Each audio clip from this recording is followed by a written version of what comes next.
If you're looking to buy or sell a local service business, in this video, I'm going to go through the process that we've utilized to help companies sell their business. I'm also going to share some resources that have helped in the process for the business owners that we work with. We have a unique opportunity where we work directly with business owners of local service businesses that are multi-million dollar businesses that have sold for multi-million dollars over the past year. And so we're going to go through how we work with them, some of the strategies that we implement to help them sell their company for top dollar. Also going to go through just some basic principles of things that if you're thinking about buying or selling a company, specifically selling a company, what can you do to make your company more attractive? And so we're going to outline what that looks like. And yeah, it should be a really great video to help people that are looking for those services. So the first thing that I want to discuss is there are two books that I highly recommend regardless if you're buying or selling a business. The first one is called Built to Sell. And what this book is about is setting up your business so that it is a sellable business. And a lot of times, especially people that are looking to buy businesses, they're looking for sellable businesses, and not every business is sellable.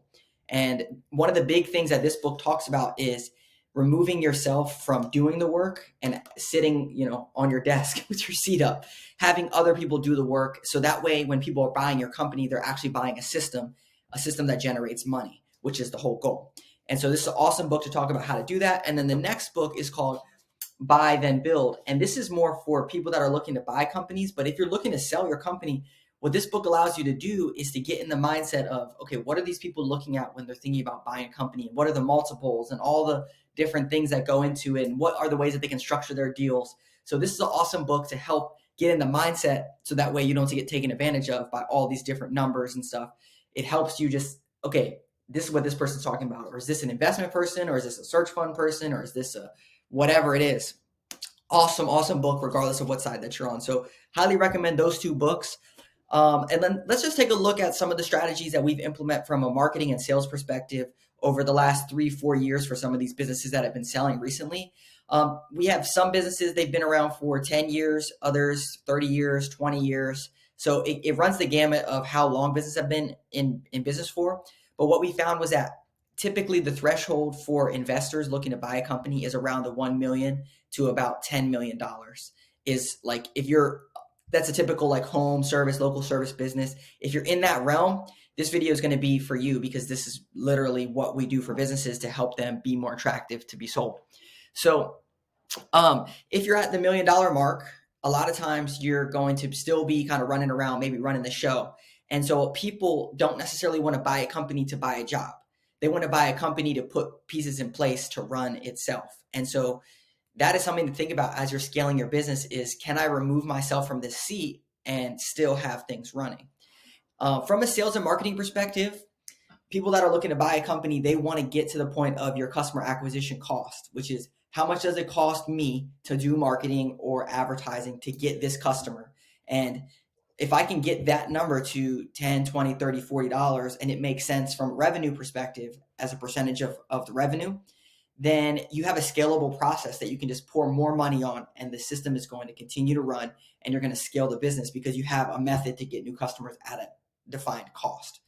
So the whole goal of this whole process from a sales and marketing perspective is to get to that number so that we can say, okay, we spent $20 to get this customer. Can we get this lower? Can we get this higher? What's the quality of that customer? So from a visibility perspective, which is the first part of any sales and marketing sequence, anyone looking to buy a business is how many eyeballs do I have on the business and how many leads do I have coming in and how many jobs are we doing on a monthly basis or on a yearly basis? Because if you can grow the number of jobs that you're doing, number of sales, you're ultimately going to grow the business, which is the whole point of buying a company, is that you want to buy and then you want to build it into something bigger. So let's start with visibility. One of the biggest areas of opportunity for local service businesses is in organic search, which is your Google business profile, getting Google reviews. I can't tell you how many times we talk with business owners and they're like, we're the best in the business. We have the best reputation.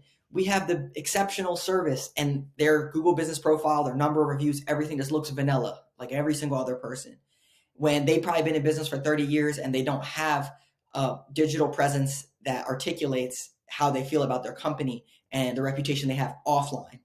And so everything is moving digital. And so these companies that are looking to buy businesses are going to say, how many Google reviews do you have? What does your online reputation look like? Is it streamlined to get leads into your company? And if it's not, maybe it's something that they can take over and build these processes. But we're talking about maximizing selling your company or areas of opportunity if you're buying a company. So if you don't have Google reviews, start there. Come up with a process, get Google reviews. We had a client over the past 4 years that went from 6 Google reviews to 2,000 Google reviews. It can be done. It just needs to be a constant focus. And not only does it help with your search engine optimization for getting reviews, it helps when you go to sell your business because it tells your reputation. It tells that you are the number one in this industry, in the world, in the country, in your state, in your region, whatever it is. And then also from a visibility perspective is picking some of these areas, and maybe it's your business to business connections that are giving you referrals. Maybe it's through running Google ads or whatever. Someone buying a company wants to see that you have a new customer acquisition strategy dialed in, because when they buy this company, they don't want to necessarily not have any new customers coming in the door. That's ultimately the worst thing that they could do. And so they want to make sure that when they take over this company or buy this company, they're going to still have new customers flowing in. Now, once you have this dialed in and you have a good consistent flow of new customers and you have strategies in place, then you can talk about conversions.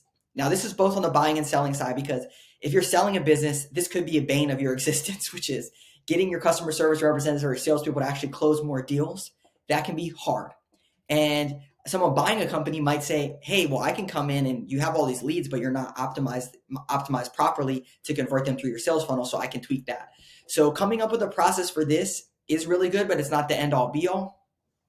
And then the final thing is your retargeting. So a lot of times businesses that we meet with, they have 40 years in business, and they have all these customers, 70,000, 100,000 in an Excel spreadsheet or in some type of CRM or something, client relationship manager, but they're not utilizing those people to retarget them and bring them back into the funnel. This is the gold mine if you're buying or selling your business. If you're buying a business and they are not doing this, it's going to be a home run when you buy this company and you actually implement a retargeting strategy, because there's hundreds, 50,000, 70,000, 100,000 people who have never heard from you that already know, like, and trust you, that you can just go and tap them on the shoulder and say, hey, come and work with us again. If you're selling your company, you need to build this out. You need to either do like a monthly newsletter or come up with some type of email marketing or text message marketing plan. So that way, when you go to sell your company and you're pitching your strategy for sales and marketing, you can tell them we have visibility taken care of. We have conversions. It might not be optimized fully, but we have a conversion strategy. But more importantly, we have a great retargeting strategy. And this is going to keep your hopper full. So when you buy this company, your cash flow is not going to dwindle away. It's going to keep crushing it. So this is the strategy that we implement. We do a lot of this stuff for the companies, but if you're looking at buying or selling a company, obviously we could do it for you, but you could just do this yourself. You can try and implement some of these strategies. If you have a current marketing person or you like this stuff, you can do this. Now let's talk holistically about a business and some of the things that people are going to be looking for when they're buying or selling a company. And it's going to be these 4 core areas. And this is from another book called Clockwork. And basically, business distills down to 4 core areas: attracting customers, converting customers into converting leads into customers, delivering the goods, and then collecting the money. So anyone that's looking to buy a company, they're going to evaluate these 4 core principles. Are you attracting enough people? Do you have a system to attract people? We just talked about that in that funnel. What is your process for converting? And are you converting these leads into actual customers? That's not a make or break, but that's an area of opportunity to tighten up your processes. So if you are selling, you can sell for more. Delivery. Now, anyone buying a company is not going to be looking at the delivery of the service. They may look at customer service, but a lot of times, especially if you're over 1 million, they're not going to kind of want to come in and do the carpet cleaning or do the duct cleaning or do the HVAC. They're going to want to look at this holistically and look at, okay, maybe we need to hire another service manager or whatever, but they want to know that your delivery is going to be consistent. So that way, when they scale the business, you have a proven delivery system and process. And then the last one is collections.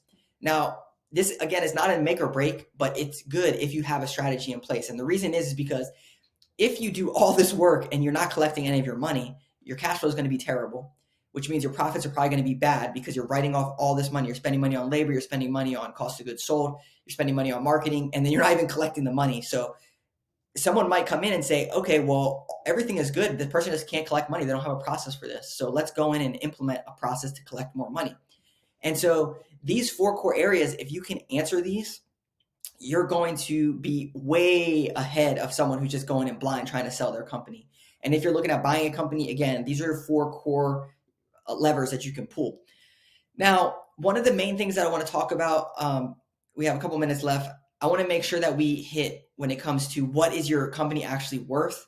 And there are business valuation experts that are out there. This book right here, Buy Then Build, and this book, in fact, Build to Sell, they both talk about how to value your company. And you could read these books. I'll give you a quick snippet of what they say and some recommendations.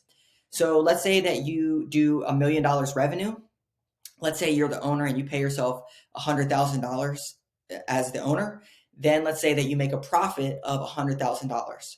So there is a tax word that they call EBITDA, which is your earnings and other things that go into it. But the gist of it is your revenue is $1 million, your profit is $100,000, and then your owner's pay is $100,000. So in this instance, let's say your EBITDA would be $200,000. So if I remove you from the equation, then this company would generate $200,000. Now, if you are a core person in the business, maybe they pay you $100,000, but they're going to buy the $100,000 of profit, and then there's going to be $0 available. So when someone's looking to buy this company, they're looking at those numbers saying, how much do I want to spend to buy the $200,000 profit? And this is where the multiples come in. And typically, what I've seen at least is if you have reoccurring revenue like an HVAC contractor, you can get 5, 10, 20 times whatever that EBITDA number is. So if it's the $200,000, let's say you get 5 times that, your company will be valued at $1 million. A lot of people think that if you have $1 million revenue, then you're going to sell your company for $1 million or $1 million times whatever. That's not the case. They look at your profit number. And there are other things, if you have buildings and assets and that kind of stuff, but the gist of it is you can distill it down to figuring out what is that profit number. And if there's no profit in your business, it's going to be very hard to sell. And especially if you're looking at like millions of dollars. And so these books are really good. If you don't have a profit, another really good book is called Profit First, which I highly recommend if you don't even have a profit yet, because it's going to help you show a profit, which again is going to help you sell for more money. So I hope this was helpful. If it was helpful, drop a comment below with questions or what you found valuable. And if you like content about growing local service businesses, or maybe even you like this type of content about how can you build your company to sell it, like this book talks about Build to Sell, I can make more content about this because we've had the experience of going through with local service businesses, literally on the call, pitching with the customer to buyers, trying to help articulate the value that they bring to the table. Would definitely love the feedback to see if this is something you're interested in, and be sure to hit like and subscribe. If you're interested in meeting with us and you need some help with some of these things, I'll put some links down below, and we'll see you in the next video.